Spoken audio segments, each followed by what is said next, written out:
नमस्कार, मैं हूं आलोक जोशी और आप देख रहे हैं आलोक अड्डा। और आलोक अड्डा में आज हम बात कर रहे हैं कोरोना वायरस की। इन दिनों रोज ही आपको पता है बात सिर्फ कोरोना वायरस के असर, उससे पैदा हुई आर्थिक स्थिति और उसके आसपास चल रही राजनीति पे होती है। आज भी उसी पे बात करेंगे और आज हमारे साथ न्यूयॉर्क से खास मेहमान जुड़ी हुई हैं, उनसे आपका परिचय करवाऊं। इससे पहले मैं आपसे एक आग्रह कर लूं, अगर आपने अभी तक मेरा यूट्यूब चैनल वन आलोक जोशी सब्सक्राइब नहीं किया है तो सब्सक्राइब का बटन दबा दें, साथ में घंटी भी बजा दें और इस वीडियो के लिंक अपने मित्रों परिचितों के साथ ज्यादा से ज्यादा शेयर करेंगे तो बहुत अच्छा रहेगा। और अब मैं आपका परिचय करवाता हूं अपने मेहमान से। न्यूयॉर्क से हमारे साथ जुड़ी हुई हैं योशिता सिंह। योशिता जी, आपका बहुत स्वागत है आलोक अड्डा पर। Thank you Alok ji for having me on your show. Yoshita New York में रहती हैं, वहाँ ये प्रेस ट्रस्ट ऑफ इंडिया की चीफ कॉरेस्पॉन्डेंट हैं और साथ में ये संयुक्त राष्ट्र मुख्यालय को भी कवर करती हैं पीटीआई के लिए। पीटीआई आपको पता है भारत की सबसे बड़ी समाचार एजेंसी है और जब तक आप भारत में रहते हैं तब तक शायद उसका महत्व समझ में नहीं आता है, लेकिन भारत के बाहर जब मैं काम करता था, भारत के बाहर के ज्यादातर अंतर्राष्ट्रीय समाचार संगठन, जो बड़े न्यूज ऑर्गेनाइजेशन हैं, चैनल्स हैं, वो पीटीआई के बयान को भारत सरकार का आधिकारिक बयान मानते हैं। वो कहते हैं अगर भारत सरकार से कोई बयान नहीं आया है और पीटीआई ने कह दिया है तो मानिए कि सरकार ने कहा होगा। पीटीआई ऐसी जिम्मेदार एजेंसी मानी जाती है। योशिता, आप न्यूयॉर्क में रह रही हैं, सबसे पहले तो ये बताइए कि कैसे चल रहा है, आप लोग अपना ख्याल कैसे रख रहे हैं, आपके आसपास का माहौल कैसा है? क्या लोगों में वैसा डर है? जितने बड़े आंकड़े यहाँ दिखाई दे रहे हैं, ऐसा डर लोगों के मन में भी दिखता है?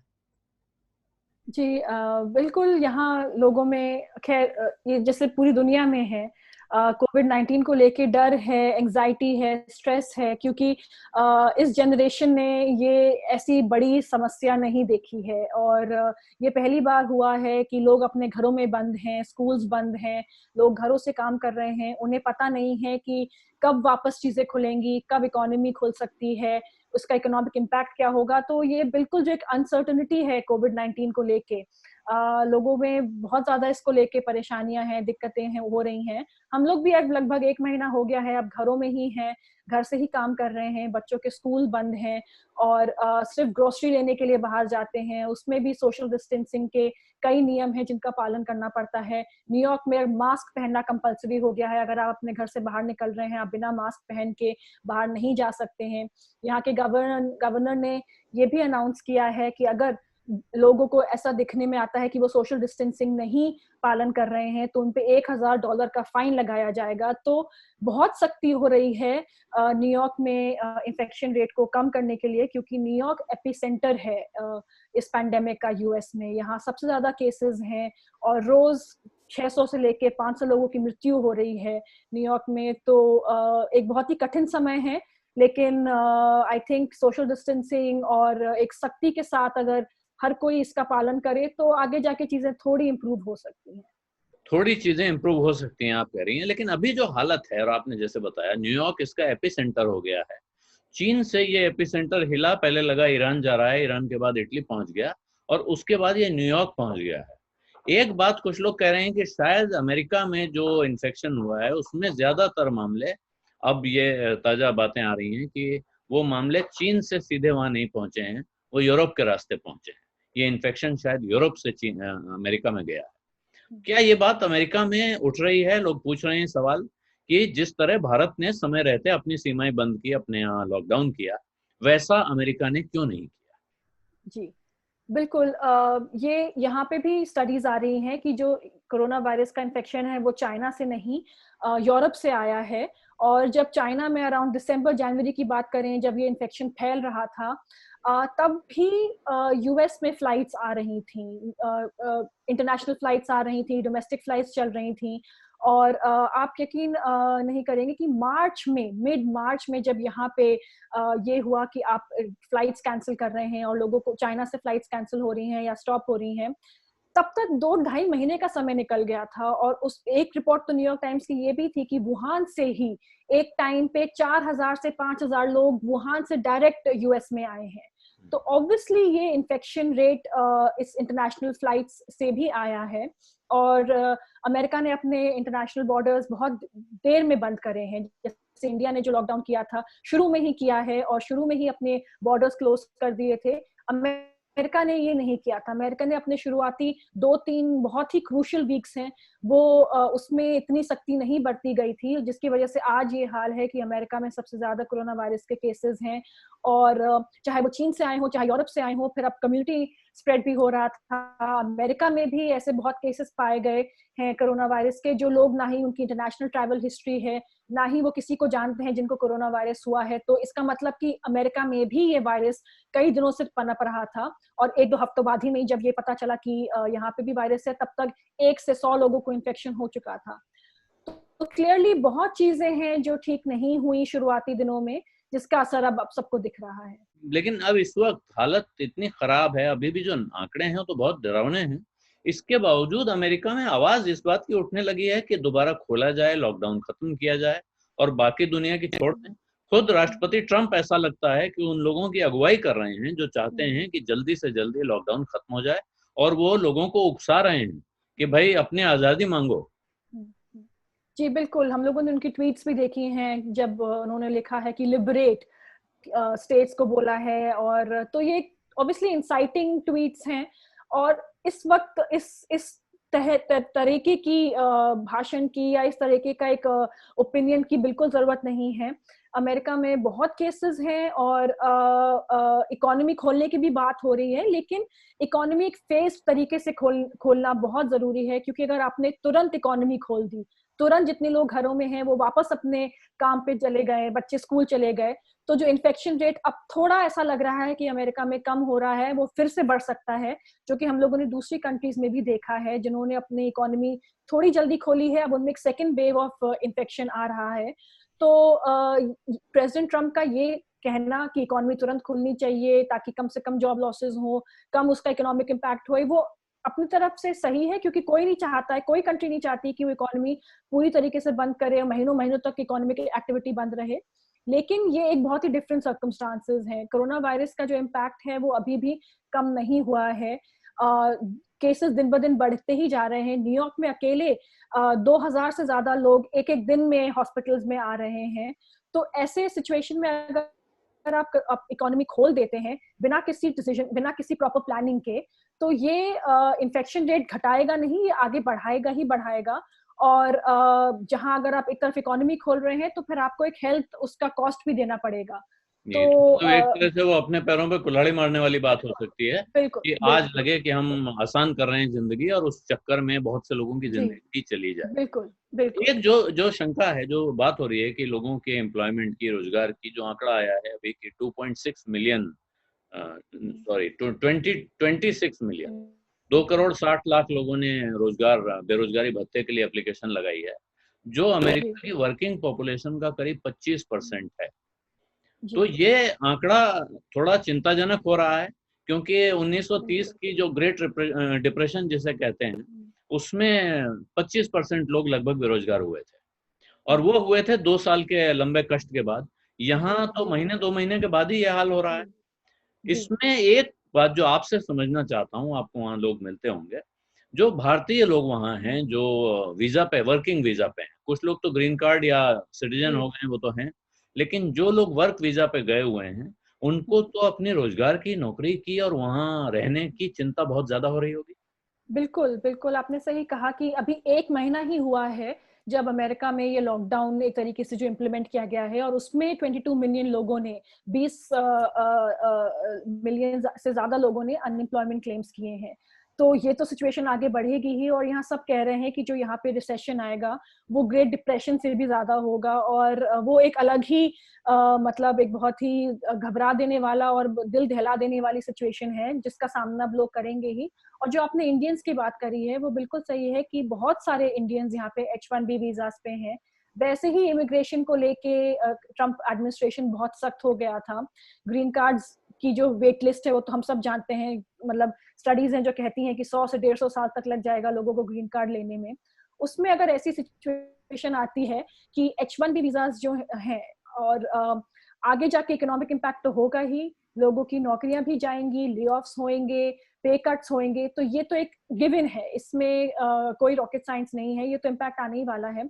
तो उसमें जो यहाँ पे भारतीय हैं, मैंने कई लोगों से बात करी है, वो काफी परेशान है इस बात को लेके कि कहीं अगर छटनी होती है तो अमेरिका तो ये चाहेगा ही कि जो अमेरिकन वर्कर्स हैं उनकी जॉब बचाई जाए, जो क्योंकि जो ट्रम्प एडमिनिस्ट्रेशन का एक बहुत ही बेसिक फोकस रहा है कि अमेरिकन की जॉब बचनी चाहिए। तो उसमें क्या होगा, किसकी जॉब जाने के ज्यादा चांसेस हैं, जो वीजास पे हैं या जो कि टेम्पररी वर्कर्स हैं।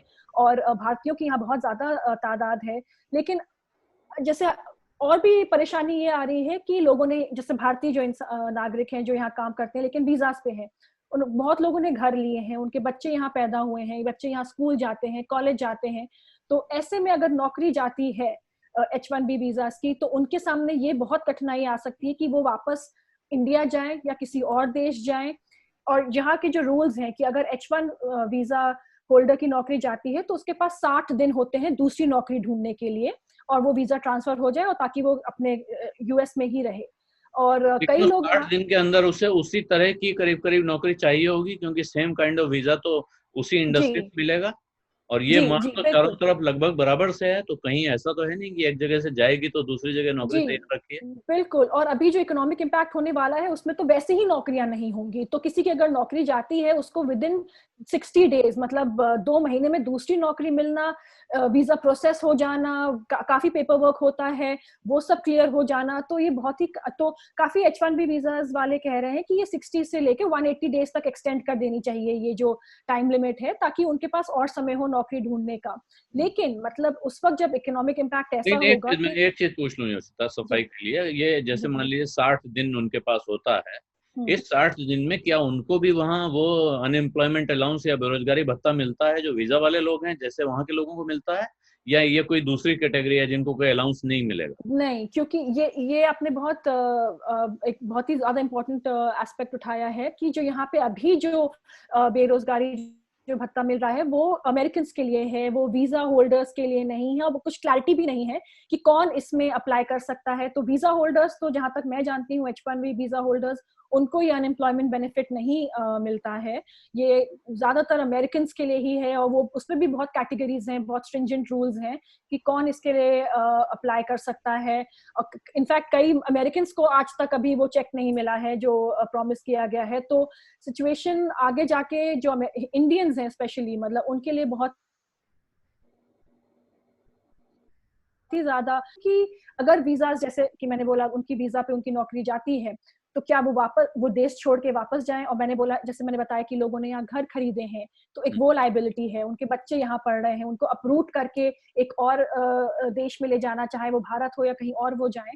तो इट्स बहुत ही ज्यादा ये परेशानी की बात है। लेकिन अब आगे चल के वही है कि हम लोग वेट ही कर सकते हैं और ये सोच सकते हैं कि कम से कम लोगों को नुकसान हो, चाहे वो जान माल का नुकसान हो, इकोनॉमी का नुकसान हो, क्योंकि सिचुएशन तो आगे डिफिकल्ट होएगी ही। लेकिन जो ताजा बातें आ रही हैं उनसे एक चीज लग रही है, जैसे कि वहां का, जैसे राष्ट्रपति की तरफ से भी उकसाया जा रहा है और वहां के आम आदमी भी, वो शायद अपनी सेफ्टी से ज्यादा वो, उनको अपनी आजादी प्यारी है। वो कहते हैं कि नहीं, हम बाहर निकलना चाहते हैं, हम लॉकडाउन, हम बहुत परेशान हो गए हैं घर में बंद होके। जी उनको इस जी बात का डर नहीं है कि बाहर निकलेंगे तो उनको कितना खतरनाक वायरस घूम रहा है इस वक्त माहौल में। जी बिल्कुल। यहाँ काफी जो ट्रम्प सपोर्टर्स हैं, स्पेशली जो ट्रम्प बेस है, जिसको जो प्रेसिडेंट जब ट्वीट करते हैं तो जो उनका जो बेस है वो एकदम जो भड़क जाता है, जिसको हम लोग बोलते हैं, तो उनके हिसाब से उनको लगता है कि ये कुछ ज्यादा ही ओवर रिएक्शन हो रहा है, इतनी बुरी हालत नहीं है, इकोनॉमी खोली जा सकती है, सिचुएशन इतनी खराब नहीं होगी जितना कि बोला जा रहा है या डराया जा रहा है। तो लेकिन जो जो तबका है उसके लिए भी ये सोचना बहुत ही ज्यादा खतरनाक है, क्योंकि वो बाहर आके प्रोटेस्ट कर रहे हैं स्ट्रीट्स पे, सोशल डिस्टेंसिंग नहीं हो रही है, भीड़ जमा कर रहे हैं। तो उससे जो भी स्टेट है, चाहे वो कहीं पे भी हो, जो भी इलाका है जो अपनी तरफ से पूरी कोशिश कर रहा है कि इन्फेक्शन रेट कैसे कम किया जाए, उसमें जब आप ऐसे प्रोटेस्ट देखते हैं तो बिल्कुल ये मतलब एक तो नाराजगी की बात है, और फिर एक बहुत ही डेंजर सिचुएशन भी क्रिएट हो रही है। और लोगों को लग रहा है कि 1 महीने से ज्यादा वो लोग अब अपने घरों में हैं, उनको बाहर जाना उनके लिए जरूरी है। लेकिन ये भी हम लोगों को देखना है और ये कंट्रीज को देखना है कि इन्फेक्शन रेट अभी कम नहीं हुआ है, और उनके ऐसे करने से इन्फेक्शन रेट कम नहीं बल्कि बढ़ेगा ही। और उनको ये बात समझानी चाहिए, और ये I think message president Trump की तरफ से भी जाना चाहिए जो उनके बेस के लिए है। तो अगर वो प्रेसिडेंट ट्रम्प ऐसे लेकिन जो ट्वीट करते प्रेसिडेंट हैं ट्रम्प कि की तरफ से लिबरेट, मैसेज आप कह रही हैं कि उनकी तरफ से जाना चाहिए, लेकिन ऐसा लग रहा है कि वो तो ऐसा मैसेज देना नहीं चाहते हैं। तो क्या ये वजह है कि उनका चुनाव आने वाला है और उनको लगता है एक एक दिन जो कम हो रहा है, लोग लॉकडाउन में हैं, तो उनके इलेक्शन कैंपेन का वक्त कम होता जा रहा है, जितनी जल्दी खुल जाए उनका इलेक्शन कैंपेन उतनी तेजी पकड़ पाएगा? जी बिल्कुल, आई मीन इलेक्शन ईयर है यहाँ यूएस में, बहुत ही क्रूशियल ईयर है। प्रेसिडेंट ट्रम्प दोबारा ऑब्वियसली री इलेक्ट होना चाहते हैं, और कहीं ना कहीं ये सबको दिख रहा है, लेकिन इस वक्त फोकस पूरी दुनिया का सिर्फ कोरोना वायरस पे है। तो ट्रम्प भी यही कह के आई थिंक जो उनका एक थिंकिंग है कि इकोनॉमी जल्दी खोल दी जाए ताकि लोग वापस जाएं, ताकि इकोनॉमिक इम्पैक्ट कम हो, लोगों की नौकरियां कम जाएं, ताकि क्योंकि यही मुद्दा फिर इलेक्शन तक सामने आएगा कि कैसे ट्रम्प ने इस सिचुएशन को हैंडल किया। उन्होंने इकोनॉमी खोल दी और लोगों की नौकरियां नहीं गई, तो ये रिपब्लिकन्स इसको फोकस कर सकते हैं, लेकिन डेमोक्रेटिक पार्टी ये फोकस कर सकती है कि ट्रम्प ने जल्दबाजी दिखाई इकोनॉमी खोलने के लिए, और उससे इन्फेक्शन रेट कम तो नहीं बल्कि बढ़ा ही, और लोगों की मृत्यु हुई। और तो ये एक बहुत ही टाइट बैलेंस है, लेकिन ये लोगों को समझना जरूरी है कि इस वक्त इलेक्शन से ज्यादा जान बचाने की ज्यादा जरूरत है, इन्फेक्शन रेट को कंट्रोल करने की ज्यादा जरूरत है।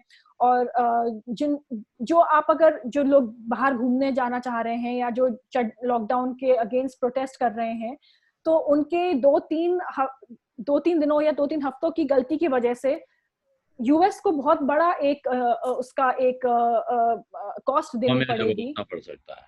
जी जी, वो आगे तक वो शॉर्ट टर्म नहीं रहेगा, वो एक लॉन्ग टर्म कॉस्ट यूएस को देना पड़ेगा अगर वो जल्दबाजी करते हैं खोलने के लिए जी। कंट्री तो को। वहां से जब देख रही हैं उषिता, और वहाँ मुझे लगता है कि पता नहीं कितना, वैसे तो अमेरिकन अखबार वगैरह या वहाँ का मीडिया भारत को बहुत कम कवर करता है, लेकिन इस परिस्थिति में जब दुनिया की खबरें आ रही हैं, तो भारत को कैसे देखा जा रहा है? भारतीय लोग या एनआरआई लोग कैसे देख रहे हैं, नहीं पूछ रहा हूँ मैं, अमेरिकन या ग्लोबल मीडिया कैसे देख रहा है भारत में जिस तरह से कोरोना वायरस के खिलाफ काम हो रहा जी, एक तो जो भारत में जो केसेस हैं वो अभी कम हैं कंपैरेटिवली, और काफी, चाहे वो लॉकडाउन की बात की जाए, जो प्रधानमंत्री मोदी जी ने 21 दिन का लॉकडाउन पहले अनाउंस किया था, और उसके बाद में भी जो सिचुएशन को हैंडल करने के लिए मेजर्स लिए जा रहे हैं, वो सराहनीय है। क्योंकि भारत जैसे कंट्री में जहां 1.23 बिलियन लोग हैं, उसमें अगर केसेस कम हैं तो वो कम ही रहे तो अच्छा है, और जितनी जल्दी लोगों इस इन्फेक्शन रेट को कंट्रोल किया जा सके वो अच्छा है। दूसरी बात ये है कि इस ऐसे संकट के दौरान भारत दूसरे देशों की जो मदद कर रहा है, वो मेडिसिन सप्लाई करके और अदर इसेंशियल आइटम सप्लाई करके, तो वो एक बहुत ही सराहनीय बात है। यहाँ मैं यूनाइटेड नेशंस भी कवर करती हूँ, तो डोमिनिकन रिपब्लिक में भी जो हाइड्रोक्सीक्लोरोक्विन की जो दवाइयाँ गई हैं, डोमिनिकन रिपब्लिक में गई हैं, यूएस में आई हैं, और कई कंट्रीज में आई हैं, और तो उसकी बहुत ही ज्यादा सराहना की जा रही है कि कैसे संकट की घड़ी में फिंगर पॉइंटिंग की जरूरत नहीं है, एक दूसरे को ब्लेम करने की जरूरत नहीं है। ये कोरोना वायरस का जो एपिडेमिक है, जो पैंडेमिक है, उसको सब लोग एकजुट होके ही उसका सामना कर सकते हैं।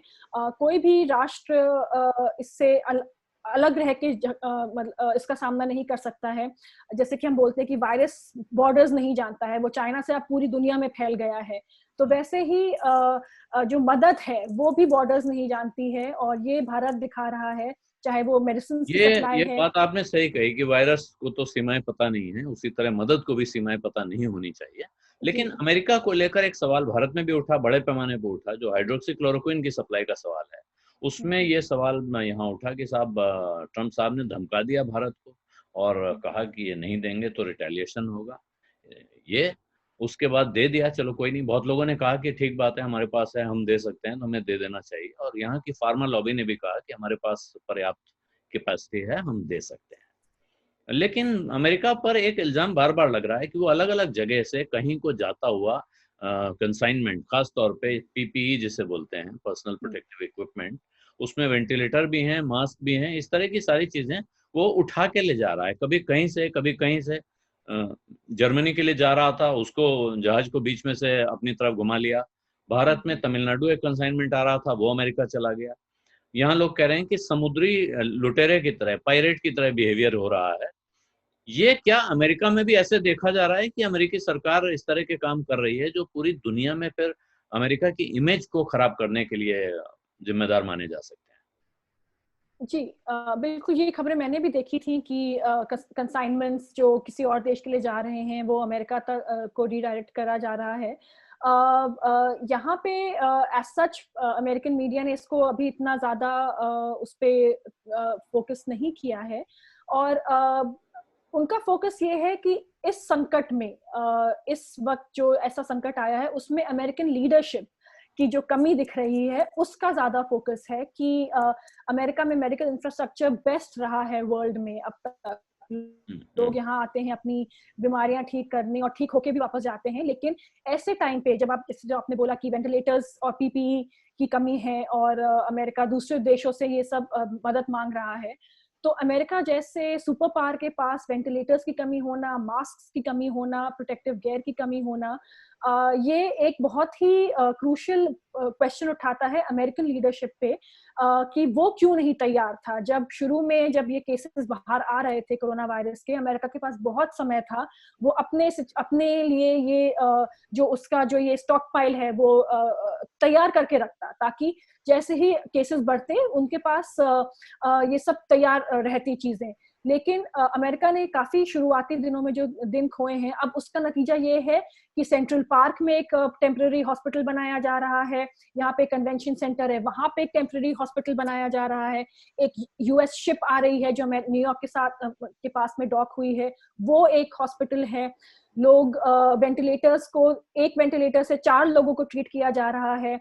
लोगों के पास मास्क नहीं है या नर्सेज और डॉक्टर्स के पास प्रोटेक्टिव गियर नहीं है, तो वो गार्बेज बैग्स का जो प्लास्टिक है उसको पहन के काम कर रहे हैं।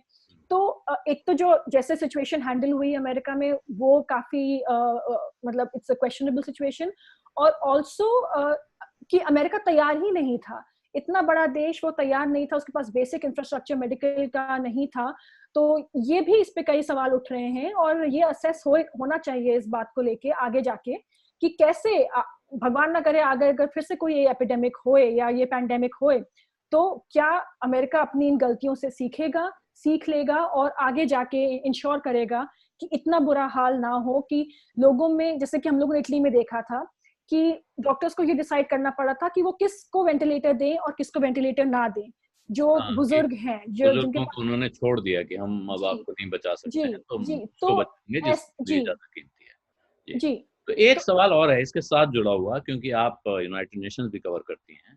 क्या आप पूरी दुनिया के लेवल पर इस बात पर बहुत गंभीर विचार की शुरुआत हो रही है? क्यों जरूरत है, इसमें तो कोई शक नहीं है।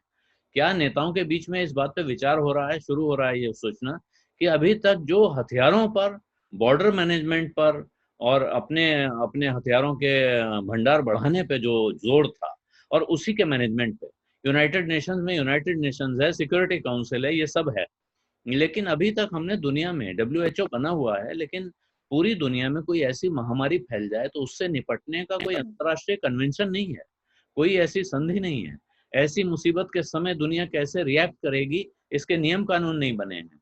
क्या ऐसा कोई विचार चल रहा है कि अब इस बारे में सोचा जाए और जितना पैसा और जितना समय हथियारों पर लगाया जाता है उसको डाइवर्ट किया जाए इंसान की जिंदगी की तरफ?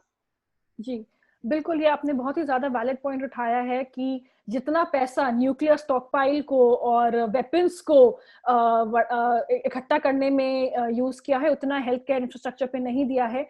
और ये हम सब देख रहे हैं कि अब न्यूक्लियर स्टॉकपाइल तो किसी की मदद नहीं कर रहा है कोरोना वायरस को लड़ने में। ये जो नर्सेज़ हैं, डॉक्टर्स हैं, जो मेडिकल पर्सनल हैं ऑन द फ्रंट लाइन्स, वो लिटरली ये कोरोना वायरस का जो एक न्यूक्लियर इम्पैक्ट है, वो अपने पे ले रहे हैं, और वो ही पूरी तरीके से इसको सामना करने के लिए वो रेडी नहीं है, उनके पास सामान नहीं है। तो United Nations secretary general Antonio Guterres ने कहा है कि बिल्कुल इस जो पैंडेमिक से पूरी दुनिया को एक सीख लेनी चाहिए कि वो कैसे आगे जाके ऐसे सिचुएशंस का सामना कर सके, क्योंकि ये पैंडेमिक पहला और आखिरी नहीं है। आगे भी ऐसे वायरसेस आ सकते हैं जिससे जान माल का काफी नुकसान हो सकता है। तो इस कोरोना वायरस से, जो कि एक वायरस आज पूरी दुनिया में सिर्फ एक ही वायरस है जो चाहे वो का इम्पैक्ट हम लोग देख रहे हैं, तो कैसे आगे चल के कंट्रीज मेडिकली एक दूसरे की मदद करें, अपना मेडिकल इंफ्रास्ट्रक्चर कैसे बढ़ाएं, फंडिंग कैसी हो ताकि जो गरीब देश हैं उनके पास वो फंड्स पहुंचे, उनके पास मेडिकल इक्विपमेंट्स पहुंचे। तो ये आई थिंक एक बहुत बड़ी सीख है जो कि यहाँ पे लोगों को यूएन में भी हम देख रहे हैं कि इस बारे में बात होए कि कैसे खाली वॉर और कॉन्फ्लिक्ट्स के साथ नहीं, लेकिन जो मेडिकली एक इंफ्रास्ट्रक्चर इक्विपमेंट्स हैं और जो एक इंफ्रास्ट्रक्चर को स्ट्रॉन्ग करने की बात है और फंडिंग को स्ट्रॉन्ग करने की बात है, उसके लिए रिसर्च हो चाहे डेवलपमेंट हो और वायरसेस को ट्रीट करें। वैक्सीन अभी तक नहीं आई है इस वायरस को ट्रीट करने के लिए, उसमें भी दुनिया भर के सब साइंटिस्ट लगे हुए हैं कि कैसे जल्द से जल्द वैक्सीन आए। तो बिल्कुल आई थिंक ये एक सीख सबको लेनी पड़ेगी इससे, और तैयारी करनी रहे पड़ेगी कि आगे का जो वायरस है या आगे का जो कोई पैंडेमिक अगर आए तो उससे कैसे निपटा जाए। जी, धन्यवाद योशिता, बहुत अच्छी आपसे बातचीत रही, आपने खूब जानकारी दी और उम्मीद करेंगे कि जल्दी ये मुसीबत टले, खत्म हो। नहीं होगी तो हम फिर आपसे बात करेंगे तो और जानकारी लेंगे। आपका बहुत बहुत शुक्रिया वक्त निकालने के लिए, न्यूयॉर्क से हमारे साथ जुड़ने के लिए। Thank you. तो ये थी न्यूयॉर्क से योशिता सिंह, और इनके साथ जो बातचीत मैंने की उसमें आप एक बात का ध्यान दें कि हम लोगों को लग रहा है कि ये लॉकडाउन जब खत्म होगा तो इस लॉकडाउन के बाद हमारी जिंदगी बदली हुई होगी, लेकिन जिस तरह हम और आप सोच रहे हैं कि हमारी जिंदगी बदली हुई होगी, उसी तरह ये दुनिया बदलेगी। और जो जानकार हैं, जो इस तरह के ट्रेंड्स को पढ़ते हैं, वो कह रहे हैं दुनिया में बहुत कुछ बदल जाएगा, काम करने का तरीका बदल जाएगा, जिंदगी जीने का तरीका बदल जाएगा, और हो सकता है, जैसी हमें उम्मीद करनी चाहिए, कि हमारी सरकारों के सोचने का तरीका, हमारे राजनेताओं के सोचने का तरीका बदल जाए और अब वो अपना ध्यान लड़ाई, युद्ध, सीमाओं से हटाकर हम पर, हमारी जिंदगी पर लगाएं। आज आलोक अड्डा में इतना ही। आपसे आग्रह है कि इस वीडियो के लिंक जितने ज़्यादा से ज़्यादा लोगों तक शेयर कर सकते हैं करें, और मेरा चैनल वन आलोक जोशी अगर अभी तक आपने सब्सक्राइब नहीं किया है तो सब्सक्राइब का बटन दबाएं, साथ में घंटी भी बजा देंगे तो और अच्छा रहेगा। धन्यवाद, नमस्कार।